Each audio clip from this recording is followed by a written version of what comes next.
लेकिन ट्रंप तो ट्रंप है बॉस। अब कह रहे हैं कि उन्होंने अमेरिका के एक पूर्व राष्ट्रपति से बात की।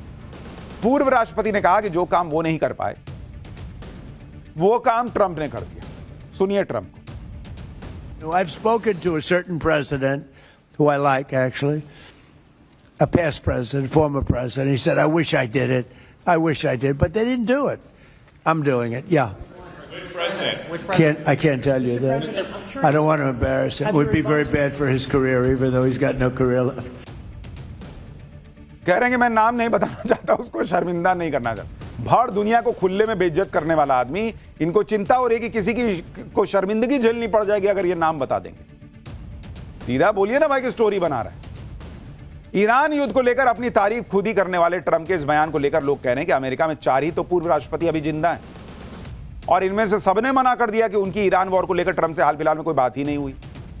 लोग कह रहे हैं कि क्या ट्रंप ने खुद से ही बात कर ली और कह दिया कि पूर्व राष्ट्रपति ने उनसे बात करके कहा कि ट्रंप ने ईरान युद्ध करके बहुत अच्छा किया है। ट्रंप की एक बात जो है ना वो बड़ी निराली है। वो 1 मिनट में अपने बयान बदल देते हैं। 1 मिनट ऐसे झाड़ देते हैं कि उनको कोई फर्क नहीं पड़ता। पब्लिक कहेगी झूठा झूठा झूठा, लो झाड़ दिया। ईरान का कोई इलाज ट्रंप को समझ में नहीं आ रहा है क्योंकि ईरान भी रुक नहीं रहा। ईरान ने अमेरिका और इजराइल को नई धमकी दी। ईरान ने क्लियर कट कर दिया कि हमारे हमलों का नया दौर तो अब शुरू हुआ है। अब अमेरिका और इजराइल पर खतरनाक हमले किए जाएंगे। ईरान इन हमलों के लिए वो हथियार निकाल रहा है जिनका इस्तेमाल उसने अभी तक नहीं किया था। मिडिल ईस्ट में अमेरिकी आर्मी के ठिकानों और इजराइल तक हमला करने वाली मिसाइलें ईरान के पास हैं। इनमें डांसिंग मिसाइल सेजिल भी शामिल है जिसे इजराइल और अमेरिका का एयर डिफेंस सिस्टम पकड़ नहीं पाता है। यानी ईरान भी झुकने को तैयार नहीं। लेकिन बॉस, डोनाल्ड ट्रंप को जितना सनकना है सन के, उनके यहां महंगाई बढ़ रही है, बढ़ाएं। हमारी बस एक रिक्वेस्ट, आपके चक्कर में हम लोग फंस गए बॉस। पूरी दुनिया फंस गई है बॉस। मिडिल ईस्ट में भाई भारतीय भी फंस गए और वहां के लोग भी फंस गए जिनका ना लेना है एक ना देना दो। तो कहीं आप कोने में अपनी अकेले की लड़ाई लड़ रहे होते ना तो हमको फर्क नहीं पड़ता था। जाओ आपस में मरो मिटो, जो करना है करो। आपने पूरी दुनिया को फंसा दिया है बॉस। पूरी दुनिया में त्राहिमाम बढ़ता चला जाएगा, महंगाई बढ़ती चली जाएगी, समस्याएं बढ़ती चली जाएंगी अगर यह युद्ध जल्दी नहीं रुका, और उसके आसार कम लग रहे हैं। खैर, अब थोड़ा सियासी युद्ध की बात करते हैं। पाठशाला में अगला चैप्टर, बंगाल चुनाव आ गया है बॉस। पहले एसआईआर, अब अधिकारियों का ट्रांसफर। बंगाल चुनाव के पहले वो नया झटका जिससे ममता बौखला गई है क्या? ममता बनर्जी के मंदिर और अब सिलेंडर वाले मुद्दे से बदल जाएगा बंगाल चुनाव क्या? बीजेपी का प्लान क्या है? बीजेपी की एक लिस्ट वर्सेस ममता के कैंडिडेट्स की कंप्लीट लिस्ट। किसकी लिस्ट में बंगाल जीतने का फॉर्मूला दिख रहा है, अब इसके बारे में आपको बताता हूं। देखिए, इस बार बंगाल में जो चुनाव हो रहा है उसमें ममता बनर्जी को एक के बाद एक झटके लगते जा रहे हैं और उनकी पार्टी टीएमसी बुरी तरह से हिली हुई। आप देखिए कि पहले एसआईआर को लेकर इतना हो हल्ला हुआ, अब जब बंगाल में चुनाव की डेट आ गई तो तुरंत अगले ही दिन गैस सिलेंडर का मुद्दा लेकर ममता बनर्जी सड़क पर आ गई। अधिकारियों के ट्रांसफर पर बवाल काट दिया। इतनी बेचैनी तो किसी और नेता में नहीं दिखी। सिलेंडर का मुद्दा तो कुछ दिनों से चल रहा, अचानक से आप आई। जितनी बेचैनी ममता बनर्जी के अंदर दिख रही है वो शायद ही किसी में दिखे। जबकि आप देखिए कि चुनाव 5 राज्यों में अनाउंस हुए, लेकिन सबसे ज्यादा हलचल बंगाल में मची हुई और उस हलचल में सबसे ज्यादा एक्टिव ममता बनर्जी। क्या सीएम ममता बनर्जी को पैरों तले जमीन खिसकती नजर आ रही? क्या उन्हें अपने बंगाल के किले में सेंध लगती दिख रही? क्या उन्हें पता चल गया है कि यह चुनाव उनका सबसे टफ चुनाव होने जा रहा है?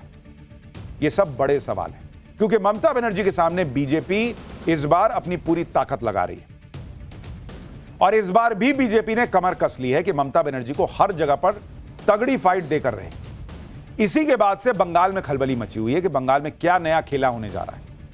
ममता बनर्जी क्यों फुल टेंशन में आ गई? क्योंकि ऊपर से नरेंद्र मोदी ने बंगाल में ऐसा माहौल बना दिया कि भर भर के भीड़ उनकी रैलियों में दिख रही है। हर तरफ से घिरी ममता बनर्जी की पॉलिटिक्स कैसे ड्रामेटिक होती चली जा रही है। उर्दू शायरी से लेकर श्लोक पढ़ने लगी है। आज आपको सब दिखाऊंगा, लेकिन पहले बंगाल में चुनाव की तारीखों का ऐलान होते जो घमासान का पारा चढ़ा है उसकी एक झलक देखिए।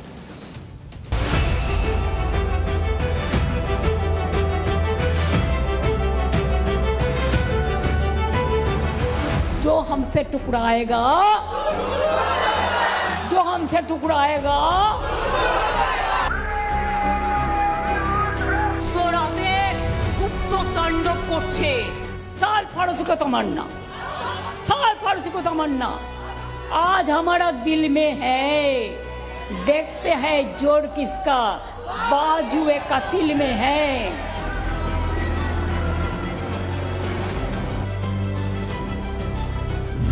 अब बंगाल से निर्मम सरकार का अंत होकर रहेगा।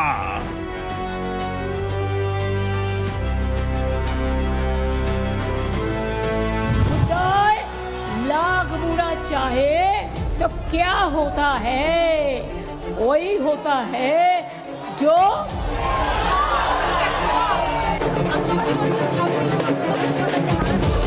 माहौल अच्छा है और इस बार एंटी इनकम्बेंसी भी ज़्यादा है और हिंदू भी जाग चुका है।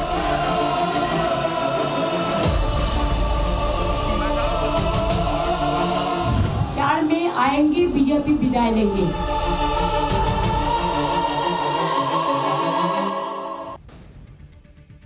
ममता बनर्जी पिछली बार तो बंगाल का चुनाव जीत गई, लेकिन इस बार मामला आसान नहीं दिख रहा कहा जा रहा है।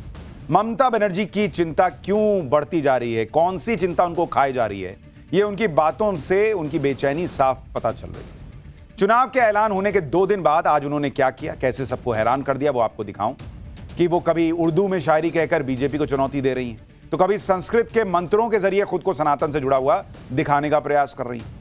जरा एक बार ममता बनर्जी को सुनिए, वो कैसी कैसी बातें कर रही हैं। जो हमसे टुकराएगा जो हमसे टुकराएगा जो हमसे टुकड़ियाए जाओ আর একটা বলে যাই পাঞ্জাবিদের শায়রি साल फारसी को तमन्ना साल फारसी को तमन्ना आज हमारा दिल में है देखते हैं जोर किसका बाजुए कातिल में है।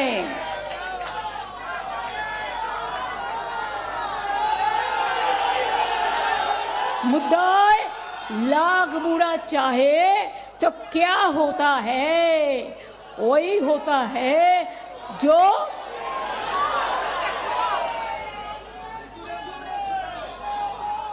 क्या है बोलिए जो मंजूरे खुदा होता है।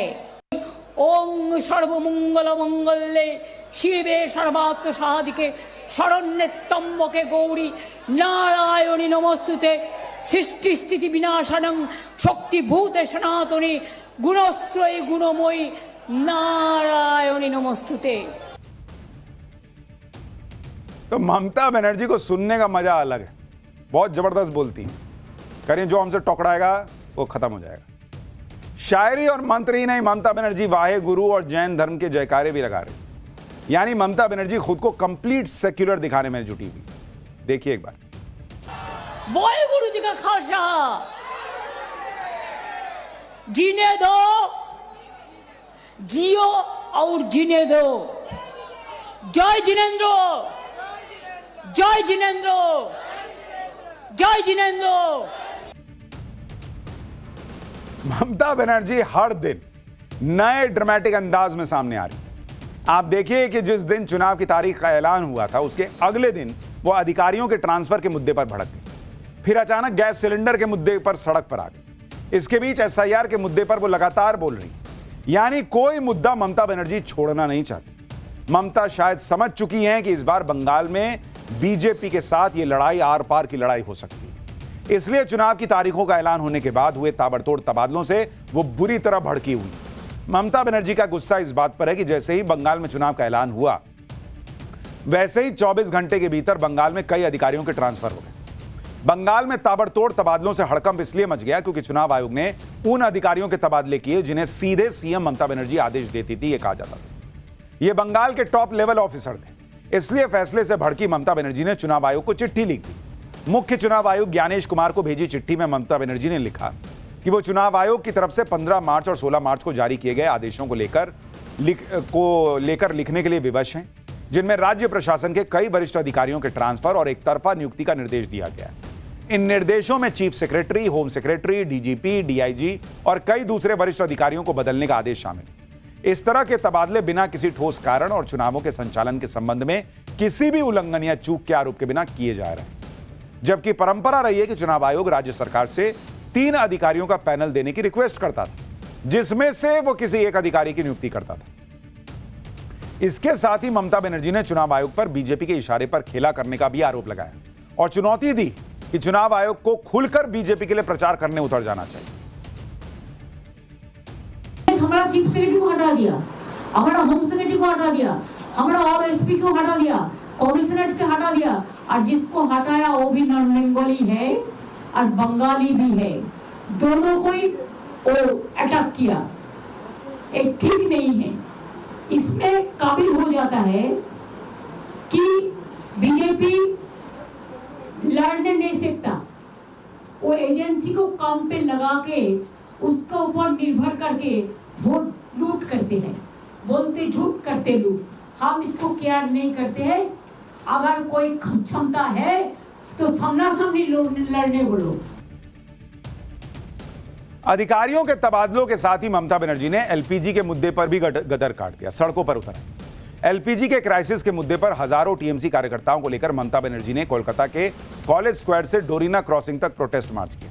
ममता बनर्जी गैस सिलेंडर के मुद्दे पर मोदी सरकार को घेर रही हैं, कह रही हैं कि एलपीजी सप्लाई सुनिश्चित करने में सरकार फेल हो गई। इस सब के बीच आज बंगाल विधानसभा चुनाव के लिए ममता बनर्जी ने एक ही झटके में टीएमसी से के सभी कैंडिडेट्स की लिस्ट जारी कर दी। ममता बनर्जी ने 294 में से 191 सीटों पर कैंडिडेट्स के नाम का ऐलान किया। दार्जिलिंग की 3 विधानसभा सीटें टीएमसी ने अपनी सहयोगी बीजीपीएम यानी भारतीय गोरखा प्रजातांत्रिक मोर्चा के लिए छोड़ी है। ममता बनर्जी ने इस बार सेलिब्रिटी चेहरों से दूरी बनाई है, मतलब 294 में से 291 का नाम ऐलान किया टीएमसी का और 3 दूसरे को दिए। 2021 के चुनाव में जहां टीएमसी ने 15 सेलिब्रिटीज को टिकट दिया था, इस बार सिर्फ 2 सेलिब्रिटीज को कैंडिडेट बनाया। टीएमसी ने 52 महिलाओं को टिकट दिया है। SC/ST कैटेगरी से 95 लोगों को टिकट दिया गया है, जिनमें 78 शेड्यूल कास्ट कैंडिडेट हैं। टीएमसी ने 47 मुस्लिम कैंडिडेट्स को भी टिकट दिया है। ममता बनर्जी ने इस बार बड़े चेहरों के टिकट काट दिए हैं। 74 मौजूदा विधायकों के नाम लिस्ट में शामिल नहीं। ममता बनर्जी ने दावा किया है कि 4 मई को बीजेपी की बंगाल से विदाई तय है। जो टारगेट किया है, हम भी इसको चैलेंज करके मुंह पे जवाब देने के लिए तैयार हैं। 4 में आएंगे, बीजेपी विदाई लेंगे। मैंने तो सुना इलेक्शन का बाद में वो डिलिमिटेशन भी करेगा, लेकिन वो डिलिमिटेशन करेगा पहले पब्लिक उसको डिलीट कर देगा। टीएमसी की लिस्ट में बड़े चेहरों पर नजर डालें तो ममता बनर्जी भवानीपुर सीट से चुनाव लड़ेंगी। ममता बनर्जी के करीबी और कोलकाता के मेयर फिरहाद हाकिम कोलकाता पोर्ट से कैंडिडेट होंगे। टीएमसी के राज्यसभा सांसद कुणाल घोष को बेलघाटा सीट से टिकट दिया गया है। भगवान राम पर विवादित बयान देने के लिए चर्चा में रह चुके मदन मित्रा को कमरहाटी सीट से कैंडिडेट बनाया गया। वहीं बीजेपी इस बार बंगाल चुनाव की हर लड़ाई में खुद को ममता बनर्जी से एक कदम आगे दिखाने में जुटी। ममता बनर्जी ने जहां आज अपने कैंडिडेट्स की लिस्ट जारी की, बीजेपी ने इसकी शुरुआत एक दिन पहले कर दी। बीजेपी भी 144 कैंडिडेट की पहली लिस्ट जारी कर चुकी है, जिसमें शुवेंदु अधिकारी उसी भवानीपुर के कैंडिडेट हैं जहां से ममता बनर्जी लड़ रही है। इसके अलावा वो नंदीग्राम सीट से भी चुनाव लड़ेंगे। अग्निमित्रा पॉल आसनसोल साउथ से चुनाव लड़ेंगी। अशोक डिंडा मोयना से मैदान में होंगे। सिलीगुड़ी सीट से शंकर घोष को चुनाव के लिए उतारा गया है। भाटपारा से पूर्व बीजेपी सांसद अर्जुन सिंह के बेटे पवन सिंह को टिकट दिया गया है। पिछले चुनाव में बीजेपी ने ममता बनर्जी को जोर का झटका दिया था, क्योंकि अचानक वो 3 से 77 सीट पे चली गई थी, लेकिन ममता बनर्जी का किला नहीं गिरा पाई थी। ममता बनर्जी हालांकि अपनी सीट भी नहीं बचा पाई थी नंदीग्राम। इस बार भी बीजेपी ममता बनर्जी को टफ फाइट देने के लिए तैयार है और सीधा ममता बनर्जी के गढ़ में जाकर चुनौती दे रही। क्योंकि आप देखिए कि भवानीपुर की सीट पर जहां से ममता बनर्जी विधायक हैं, वहां पर बीजेपी ने अपने सबसे बड़े चेहरे शुवेंदु अधिकारी को उतार दिया। उधर ममता बनर्जी ने ऐलान कर दिया कि वो भवानीपुर की सीट से ही चुनाव लड़ेंगी, यानी भवानीपुर में ममता वर्सेस शुवेंदु का महामुकाबला तय। इस बार भवानीपुर सीट पर हाई वोल्टेज मुकाबला होने वाला है, क्योंकि शुवेंदु अधिकारी पिछले चुनाव में ममता बनर्जी को ऑलरेडी हरा चुके हैं। साल 2021 में हुए चुनाव में शुवेंदु अधिकारी ने ममता बनर्जी को नंदीग्राम की सीट पर हराया था। शुवेंदु अधिकारी ने यह चुनाव 1956 वोट से जीता था। इस चुनाव में शुवेंदु अधिकारी को 1,10,764 वोट मिले थे, जबकि ममता बनर्जी को 1,08,008 वोट। शुवेंदु अधिकारी ने 2016 में भी नंदीग्राम सीट पर चुनाव जीता था, हालांकि उस समय वो टीएमसी में हुआ करते थे। पिछले चुनाव में नंदीग्राम चुनाव में हार के बाद ममता बनर्जी को सीएम बने रहने के लिए भवानीपुर सीट से उपचुनाव लड़ना पड़ा था। टीएमसी विधायक सोमदेव चटर्जी ने भवानीपुर सीट ममता बनर्जी के लिए छोड़ दी थी। 2021 में भवानीपुर सीट पर हुए उपचुनाव में ममता बनर्जी को 85,263 वोट मिले थे, जबकि बीजेपी की कैंडिडेट प्रियंका टिब्रेवाल को 26,428, यानी ममता बनर्जी उपचुनाव में 58,000 से ज्यादा वोटों से जीत गई थी। जो पार्टी का लड़ाई है वो जारी रहेगा और भवानीपुर में हम ज्यादा से ज्यादा वोट लेके जीतेंगे, इसी के लिए कि हमारा खाली भवानीपुर नहीं है, हमारा 294 कॉन्स्टिट्यूंसी है और भवानीपुर इसको लीड करती है। देखिए, इस बार बंगाल में परिवर्तन का लहर है। आपने देखा है ऑनरेबल प्राइम मिनिस्टर का जो रैली हुआ 14 को, उस रैली में किस तरीके से भीड़ हुआ है और जनता का उल्लास, हर्षोल्लास कितना था, जोश कितना था, स्पॉन्टेनियस उन्होंने किस तरीके से मोदी जी का जितना बढ़िया भाषण हुआ उसको लिया है। तो माहौल अच्छा है और इस बार एंटी इनकम्बेंसी भी ज़्यादा है और हिंदू भी जाग चुका है। यानी बीजेपी के भी अपने दावे हैं, ममता बनर्जी के अपने दावे हैं। बंगाल चुनाव पर लगातार फुल कवरेज हम आपको टाइम्स नाउ नवभारत पर दिखाते रहेंगे। पहले अब चलते हैं अगले चैप्टर पर। कहीं आधी रात हंगामा, कहीं विधायकों को पार्टी से निकाला। राज्यसभा चुनाव में एनडीए की बंपर जीत के पीछे की फुल स्टोरी क्या है? राहुल गांधी के चाय बिस्कुट पर हंगामा क्यों मच गया? किस किस ने चिट्ठी लिखकर सवाल खड़े कर दिए और किसने आरएसएस पर बैन लगाने की बात कहकर नया हंगामा खड़ा कर दिया? अब इसका चैप्टर। भाई 5 राज्यों में चुनाव तो होगा, लेकिन उससे पहले राज्यसभा चुनाव को लेकर जो बवाल हुआ है और उसमें इंडी गठबंधन और कांग्रेस को बीजेपी ने कैसे हिला दिया, उसके बारे में आपको बताता हूं। राज्यसभा चुनाव में एनडीए ने 37 में से 22 सीटें जीती। बीजेपी बम हो गई तो कांग्रेस की अगुवाई वाले विपक्ष को 15 सीटें जीतकर शॉक लग गया। राज्यसभा चुनाव को लेकर हरियाणा में आधी रात तक कैसे हंगामा कटा, ओडिशा में कांग्रेस ने अपने ही 3 विधायकों को पार्टी से बाहर क्यों निकाल दिया, आज सब आपको बताऊंगा।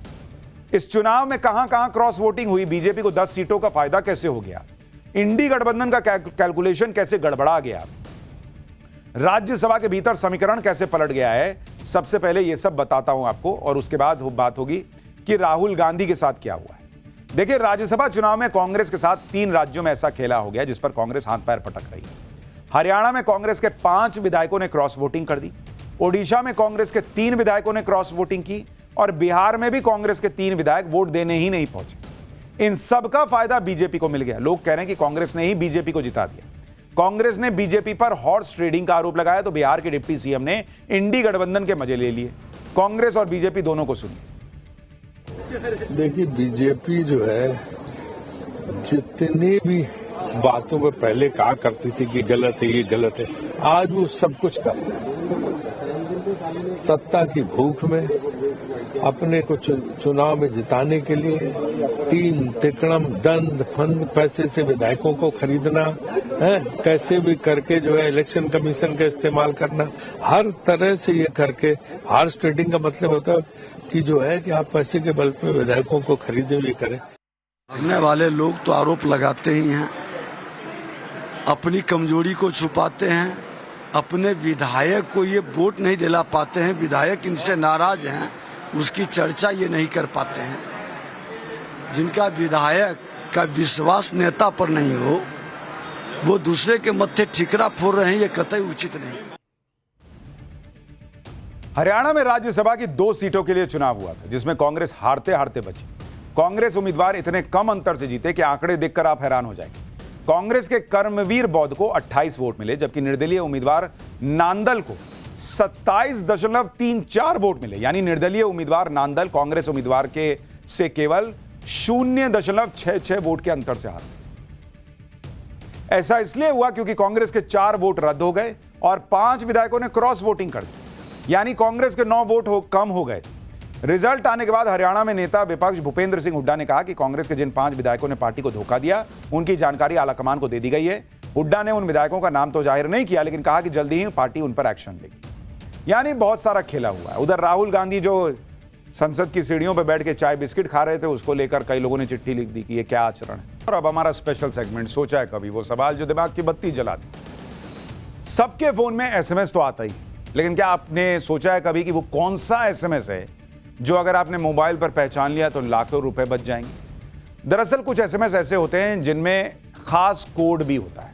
अगर आप इसको पहचान पाते हैं तो आपकी बहुत बचत हो सकती है, क्योंकि सारा खेल ही मैसेज के लास्ट में लगे कोड का होता है। और इसलिए आपको पता रहना चाहिए कि कौन सा मैसेज किसने भेजा है। दरअसल जब भी कोई टेक्स्ट मैसेज आता है तो उसके लास्ट में कुछ अल्फाबेट लिखे होते हैं, जैसे P, S, T और G। ये अल्फाबेट मैसेज के लास्ट में लिखे होते हैं। ये सिर्फ अल्फाबेट नहीं है, बल्कि telecom regulatory authority of India के बनाए हुए कोड है। ट्राई ने टेक्स्ट मैसेज को 4 कैटेगरी में बांटा हुआ है, जिससे ग्राहकों की सेफ्टी और सिक्योरिटी बनी रहे। मैसेज टाइटल के लास्ट में इन अल्फाबेट का अलग अलग मतलब होता है। जैसे अगर मैसेज के लास्ट में S लिखा है तो इसका मतलब है कि वो सर्विस मैसेज होता है। जैसे अमेजन, फ्लिपकार्ट, स्विगी, जोमेटो का मैसेज आएगा तो उसके लास्ट में S लिखा रहेगा। अगर मैसेज हेडर के लास्ट में P लिखा है तो इसका मतलब होता है ये प्रमोशनल मैसेज है, जैसे लोन के लिए मैसेज आया है, किसी कंपनी के प्रचार का मैसेज। किसी तरह से के मैसेज में अगर T लिखा है लास्ट में तो इसका मतलब है ये ट्रांजैक्शन मैसेज है। जो बैंकों की लेन देन वाले मैसेज होते हैं उसमें लास्ट में T लिखा रहता है। और अगर मैसेज के टाइटल के लास्ट में G लिखा है तो इसका मतलब होता है ये सरकार की तरफ से आया हुआ मैसेज है, यानी गवर्नमेंट का मैसेज है। यानी इस तरह के मैसेज को गंभीरता से लेना चाहिए। इसमें भूकंप, तूफान का अलर्ट हो सकता है, सरकारी योजनाओं की जानकारी हो सकती है। अगर आप इस तरह के कोड वाले मैसेज पढ़ना और उसे खोलना सीख गए और समझ गए कि किसने मैसेज भेजा है, तो कई बार जो ऑनलाइन फ्रॉड होते हैं जिसमें लोगों के हजारों लाखों रुपए उड़ जाते हैं, उससे बच सकेंगे। क्योंकि कई बार लोग कहते हैं कि देखिए आपको एक मैसेज आया होगा, इस पर क्लिक कीजिए। आपको पहले ही देख लेना है कि अगर उसमें T नहीं लिखा है इसका मतलब बैंक के ट्रांजैक्शन का है ही नहीं, क्योंकि जो फ्रॉड भेजेगा उसके में ऐसा T लिखा हुआ नहीं आता है। हालांकि आपको और भी लेयर के चेक करने चाहिए, लेकिन ये पहला लेयर है जो आपको बताता है कि भाई फ्रॉड से कैसे बचा जा सकता है। तो मैसेज पहचानना सीखिए, फ्रॉड से बचना शुरू कीजिए, अपने पैसे बचाइए। आज के लिए पाठशाला में इतना।